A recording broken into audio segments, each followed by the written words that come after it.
Hello दोस्तों, स्वागत है आप सभी का हमारे चैनल पर। आज हम लोग कर रहे हैं एनसीईआरटी क्लास 6 का, जिसमें की है चैप्टर 3 और चैप्टर 3 का नाम है इसमें सरकार। तो क्या है सरकार?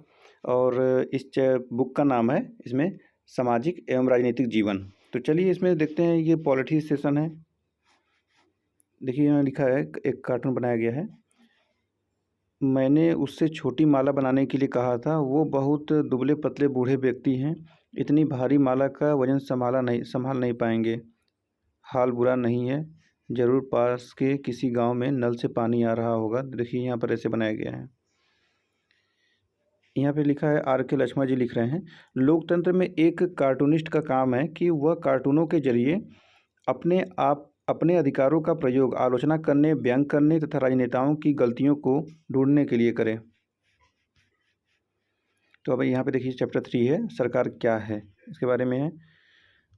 आपने सरकार का शब्द जिक्र कई बार सुना होगा। इस पाठ में आप यह पढ़ेंगी कि सरकार क्या है और यह हमारे जीवन में कितनी महत्वपूर्ण भूमिका निभाती है। सरकार क्या करती है, वे निर्णय कैसे लेती है, अलग अलग तरह की सरकारों जैसे लोकतांत्रिक सरकार एवं राजतंत्रीय सरकार के बीच क्या अंतर है, चलिए पढ़कर पता लगाते हैं। तो चलिए हम लोग शुरू करते हैं। देखिए यहाँ पे कुछ ऐसे डायमेंशन बनाए गए हैं। सरकार के कामगारों के अधिकारों की रक्षा की मांग, बाढ़ पीड़ितों के लिए सरकार की ओर से राहत सामग्री। देखिए बार बार चर्चा में रहते हैं ये सब वर्ड। प्याज की दर उछाल, सरकार ने प्याज के दाम तय किए। सुप्रीम कोर्ट के लिए 5 न्यायाधीश सरकार, और फिर कोयला और बिजली विभाग, जैसे पढ़ने को हमेशा मिलता रहता है। तो चलिए यहाँ पर है, हर एक देश को विभिन्न निर्णय लेने एवं काम करने के लिए सरकार की ज़रूरत होती है। ये निर्णय कई विषयों से संबंधित हो सकते हैं। सड़कें और स्कूल कहाँ बनाया जाए, बहुत ज़्यादा महंगी हो जाने पर किसी चीज़ के दाम कैसे घटाया जाए, अथवा बिजली की आपूर्ति को कैसे बढ़ाया जाए। सरकार कई सामाजिक मुद्दों पर भी कार्रवाई करती है। उदाहरण के लिए सरकार गरीबों की मदद करने के लिए कई कार्यक्रम चलाती है। इनके अलावा वह अन्य महत्वपूर्ण काम भी करती है, जैसे डाक एवं रेल सेवाएं चलाना। सरकार का काम देश की सीमाओं की सुरक्षा करना और दूसरे देशों से शांतिपूर्ण संबंध बनाए रखना भी है। उसकी जिम्मेदारी भी यह सुनिश्चित करना है कि देश के सभी नागरिकों को पर्याप्त भोजन और अच्छी स्वास्थ्य सुविधाएं मिलें। जब प्राकृतिक विपदा घेरती हैं, जैसे सुनामी या भूकंप, तो मुख्य रूप से सरकार ही पीड़ित लोगों की सहायता करती है। अगर कहीं कोई विवाद होता है या कोई अपराध करता है तो लोग न्यायालय जाते हैं। न्यायालय भी सरकार का ही अंग है।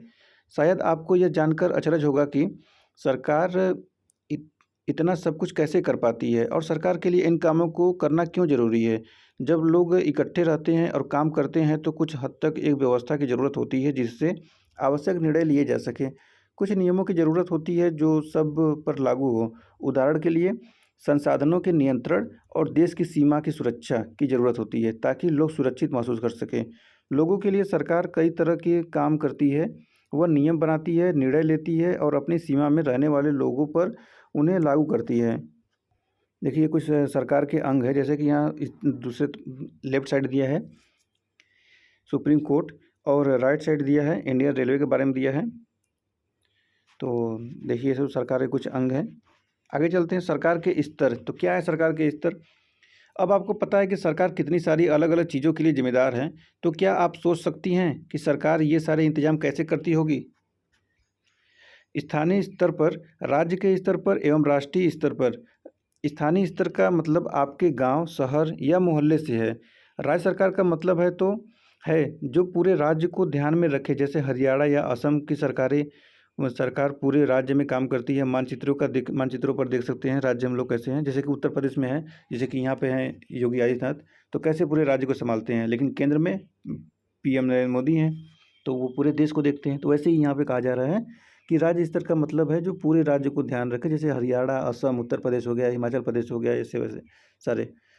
राष्ट्रीय स्तर की सरकार का संबंध पूरे देश से होता है। जैसे कि देखिए इस समय नरेंद्र मोदी जी हैं, तो पूरे देश को देखते हैं। इस किताब में आप आगे चलकर पढ़ेंगे कि स्थानीय सरकार कैसे काम करती है, और आगे की कक्षाओं में राज्य एवं राष्ट्रीय स्तर पर सरकार के कामों के बारे में भी जाना जाएगा। तो चलिए आगे देखते हैं। देखिए यहाँ पे कुछ ऐसे राज्य दिए गए हैं। ऐसे ये भारत के सारे राज्य हैं, लगभग 28 राज्य, और 8 यूटी को दिया गया है कौन कौन से है। चलिए अब हम लोग देखते हैं सरकार एवं कानून। क्या करते हैं ये लोग? सरकार कानून बनाती है और देश में रहने वाले सभी लोगों को वे कानून मानने होते हैं। केवल यही वह तरीका है जिससे सरकार काम कर सकती है।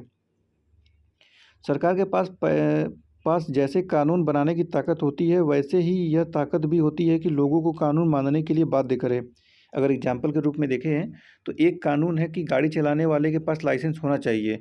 अगर कोई लाइसेंस के बिना गाड़ी चलाते हुए पकड़ा जाए तो उसे जेल की सज़ा काटनी पड़ती है या जुर्माना भरना पड़ता है। किसी दूसरे कानून को लेकर यह विचार कीजिए कि लोगों के लिए उसे मानना क्यों ज़रूरी है। सरकार जो कार्रवाई कर सकती है, उसके अलावा अगर लोगों को लगे कि किसी कानून का ढंग से पालन नहीं हो रहा है तो वे भी कुछ कदम उठा सकते हैं। अगर एग्जाम्पल के लिए, अगर किसी व्यक्ति को यह लगे कि उसको उसके धर्म या उसकी जाति के कारण किसी नौकरी में नहीं लिया गया, तो वह न्यायालय जा सकती है और यह दावा कर सकती है कि कानून का पालन नहीं हो रहा है। तब न्यायालय आदेश देगा कि क्या कदम उठाने की ज़रूरत है। अब सरकार के प्रकार क्या है? प्रकार इनके, सरकार को निर्णय लेने और कानूनों का पालन करवाने यानी उन्हें बाध्य बनाने की शक्ति कौन देता है?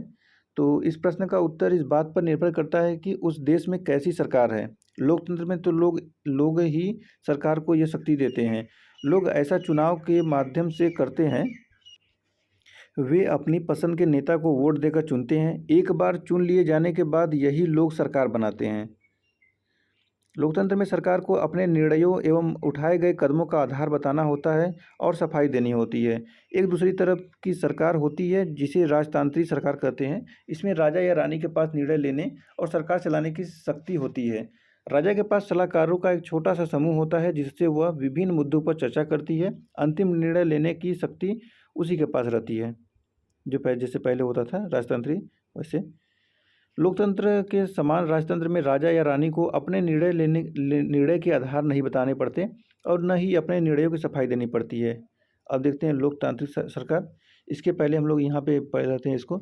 लोकतंत्र में लोगों की भागीदारी उन निर्णयों को लेने में महत्वपूर्ण है जो उनको प्रभावित करते हैं। क्या आप इससे सहमत हैं? आप अपने जवाब को 2 कारण लिखिए। आपके जिस प्रकार की शासन व्यवस्था है आपके यहाँ, उसके स्थान पर आप कैसी शासन व्यवस्था चाहेंगी और क्यों? देखिए क्वेश्चन है। नीचे दिए गए कथनों में जो गलतियां हैं उन्हें सुधार कर लिखिए। यहाँ पर है क्वेश्चन, राजतंत्र में देश के नागरिकों को अपनी पसंद का नेता चुनने की छूट होती है। तो ये तो लोकतंत्र में होता है। लोकतंत्र में एक राजा के पास देश शासन करने की संपूर्ण ताकत होती है। देखो एक्सचेंज हो गया है, तो यहाँ राजतंत्र हो जाएगा। राजतंत्र में राजा या रानी द्वारा लिए गए निर्णयों पर लोग प्रश्न उठा सकते हैं, तो लोग प्रश्न नहीं उठा सकते हैं। अब आगे लोकतांत्रिक सरकार। भारत एक लोकतंत्र है। इस लोकतांत्रिक व्यवस्था को पाने के लिए हमने लंबी लड़ाई लड़ी है। संसार में और भी कई देश हैं जहां लोगों ने लोकतंत्र लाने के लिए संघर्ष किए हैं। ऊपर बताया जा चुका है कि लोकतंत्र की मुख्य बात तो यह है कि लोगों के पास अपने नेता को चुनने की शक्ति होती है। इसलिए एक अर्थ में लोकतंत्र लोगों का शासन ही होता है। लोकतंत्र में मूलभूत विचार यह है कि लोग नियमों को बनाने में भागीदार बनकर खुद ही शासन करें। आज के समय में लोकतांत्रिक सरकार को प्रायः प्रतिनिधि तो आगे आता है, लोकतंत्र में मूलभूत विचार यह है कि लोग नियमों को बनाने में भागीदार बनकर खुद ही शासन करें। आज के समय में लोकतांत्रिक सरकार को प्रायः प्रतिनिधि लोकतंत्र कहते हैं। प्रतिनिधि लोकतंत्र में लोग सीधे भाग नहीं लेते बल्कि चुनाव की प्रक्रिया के द्वारा अपने प्रतिनिधि को चुनते हैं। देखिए जैसे यहाँ पर वोट हो रहा है ना, तो वैसे ही अपने प्रतिनिधि लोग चुनते हैं और वो जगह सरकार बनाते हैं। ये प्रतिनिधि मिलकर सारी जनता के लिए निर्णय लेते हैं। आजकल कोई भी सरकार अपने आप को तब तक लोकतांत्रिक नहीं कर सकती जब तक वह देश के सभी वयस्क नागरिकों को वोट देने का अधिकार न दे। लेकिन हमेशा ऐसा नहीं था। क्या आप विश्वास कर सकती हैं कि एक समय ऐसा था जब लोकतांत्रिक सरकारें औरतों और गरीबों को चुनाव में भाग नहीं लेने देती थी। अपने शुरुआती दौर में सरकारें केवल उन्हीं पुरुषों को वोट देती थी जो पढ़े लिखे थे और जिनके पास अपनी संपत्ति होती थी। इसका मतलब था कि औरतों, गरीबों और अशिक्षितों को वोट देने का अधिकार नहीं था। ऐसी स्थिति में देश उन्हीं आयामों के सहारे चलते थे जो गिने चुने पुरुष बनाते थे। भारत में आज़ादी से पहले बहुत ही कम लोगों को वोट देने का अधिकार था। इसीलिए जनता ने संगठित होकर इस अधिकार की मांग की। गांधी जी समेत कई नेताओं ने इस अन्यायपूर्ण व्यवहार का विरोध किया उन्होंने भी जोर शोर से यह मांग उठाई।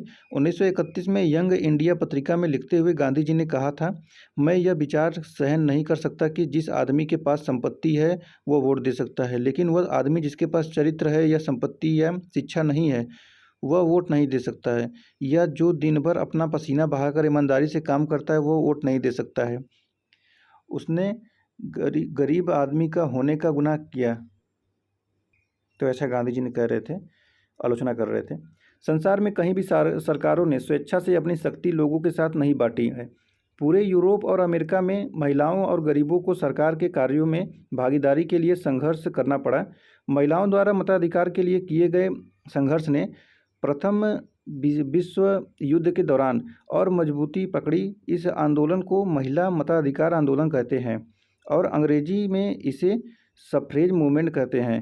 सफ्रेज का मतलब होता है वोट देने का अधिकार। युद्ध के दौरान बहुत से पुरुष लड़ाई में थे, इसीलिए महिलाओं को उन कामों को करने के लिए बुलाया गया जो पहले पुरुषों के काम माने जाते थे। जब महिलाओं ने विभिन्न प्रकार के काम और उनकी व्यवस्था करना शुरू किया तो लोगों को यह देखकर बड़ा आश्चर्य हुआ कि उन्होंने महिलाओं और उनकी क्षमताओं के बारे में क्यों इतनी गलत रूढ़िबद्ध धारणाएं बना रखी थी कि महिलाएं ये काम नहीं कर सकती। इस तरह महिलाओं को निर्णय लेने में समान रूप से योग्य माना जाने लगा। महिला मताधिकार आंदोलन की साथियों ने सभी महिलाओं के लिए वोट देने के अधिकार की मांग की। उनकी आवाज़ सुनी जाए इसके लिए उन्होंने जगह जगह पर अपने आप को लोहे की जंजीरों से बांधकर प्रदर्शन किया। उनमें से कई क्रांतिकारी महिलाएं जेल गईं और भूख हड़ताल पर बैठीं। अमेरिका में औरतों को वोट देने का अधिकार 1920 में मिला, जबकि इंग्लैंड में औरतों का अधिकार यह 1928 में मिला था और यहाँ पर तो 1947 में मिला। लेकिन फिर भी लोग बहुत सारे, आप लोग पढ़ेंगे, अभी हम लोग पढ़ा जाएगा कि स्वतंत्रता के बाद कैसे हुआ था, तो उसमें पता चलेगा। चलिए हम लोग अब आगे बढ़ते हैं। इस प्रकार ये चैप्टर ख़त्म भी होता है। तो देखिए यहाँ पर एक नीचे तालिका दिए गए हैं, इस पर नज़र दौड़ाइए कि स्थानीय सरकार, राष्ट्रीय सरकार और राज्य सरकार को इसमें निशान लगाना है। तो भारत सरकार का रूस के साथ मैत्री संबंध बनाने का निर्णय, तो देखिए ये स्थानीय सरकार लेगा, राज्य सरकार या राष्ट्रीय, तो ये तो राष्ट्रीय लेगा। पश्चिम बंगाल सरकार के सारे सरकारी स्कूलों में कक्षा 8 में बोर्ड की परीक्षा लेने का निर्णय किया, तो देखिए ये राज्य सरकार का काम है। डिब्रूगढ़ और कन्याकुमारी के बीच में रेल सेवाएं शुरू करने का निर्णय, तो देखिए रेल होता है केंद्र सरकार, तो ये राष्ट्रीय हो जाएगा। गांव में एक सार्वजनिक कुएं के स्थान को चुनने का निर्णय, तो देखिए ये स्थानीय सरकार का काम होगा। और उसके बाद पटना में बच्चों के लिए बड़ा सा पार्क बनाने का निर्णय, पटना है तो पटना तो एक शहर है पूरा, तो वो हो जाएगा राज्य सरकार के अंडर। हरियाणा सरकार का सारे किसानों को मुफ्त बिजली देने का निर्णय, तो देखिए हरियाणा सरकार मतलब कि राज्य सरकार के काम है, तो ये राज्य में आ जाएगा। 1000 रुपये का नोट शुरू करने का निर्णय, तो देखिए ये हो जाएगा केंद्र सरकार का। देखिए जैसे नोटबंदी हुआ था तो मोदी जी ने 2016 में नोटबंदी किया था, आप लोगों को अगर ध्यान होगा तो वो सीधे केंद्र सरकार से होता है। तो ऐसे ही 1000 रुपये नोट अगर शुरू करना है तो भी वही शुरू करेगी, तो केंद्र सरकार शुरू किया जाएगा।